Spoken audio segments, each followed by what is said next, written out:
Hi, my name is Lorence Ramistal, BSP1A. I discuss some information about Paul Churchland. Okay, let's start.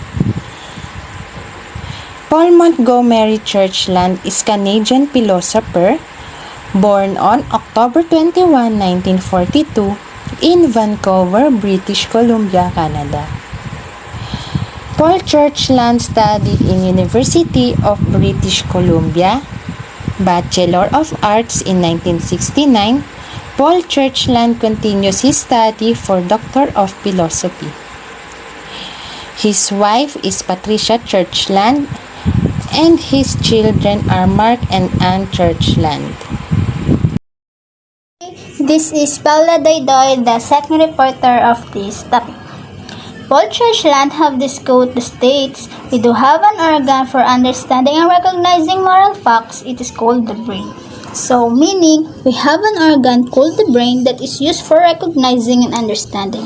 The brain is our provider to see, feel, touch, and smell. Our brain is the cause of our knowledge, not our imaginary mind.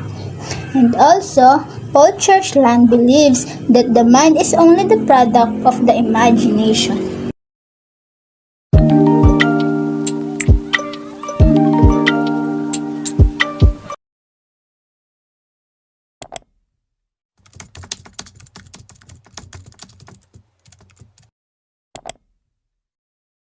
My name is Monica Rodas and my topic is eliminative materialism according to Paul and Patricia Churchland.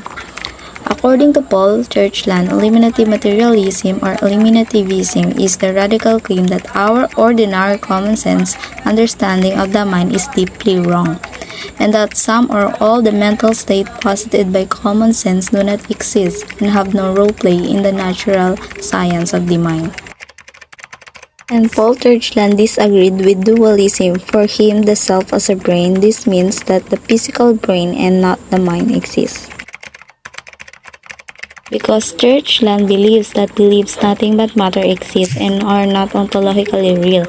That is, he believes that a future fully matured neuroscience is likely to not need beliefs in the same manner that modern science discarded such notions as legends or witchcraft. Example of eliminative materialism: 1. Dreaming, 2. Mental disorder, 3. Consciousness.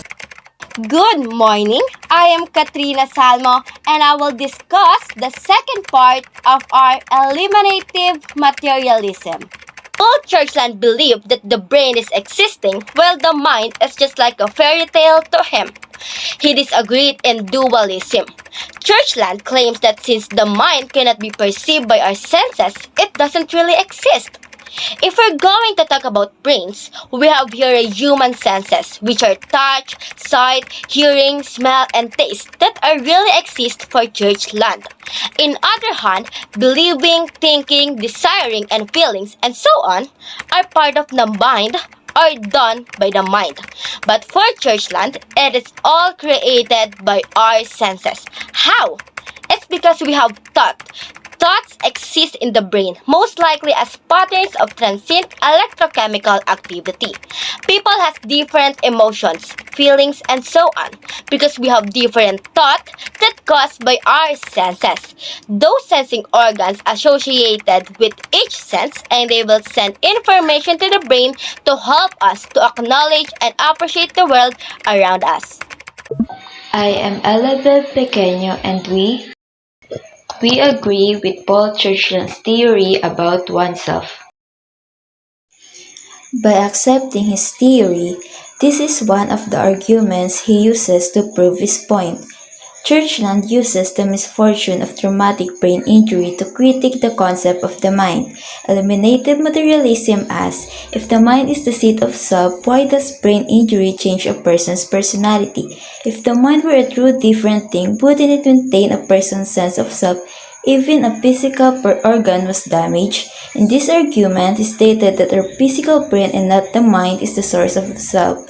It demonstrates how someone's personality changes when her or his physical brain is damaged. So if the mind is real, someone who suffered from a brain injury should not have changed his personality because the brain is just an organ and not a source of oneself, but it did. And now, have you ever wondered why is it that people say read my mind rather than read my brain? Along these lines, why it is referred to as brain surgery rather than mind surgery? Have you ever wondered whether the mind exists or is it just something we used to believe?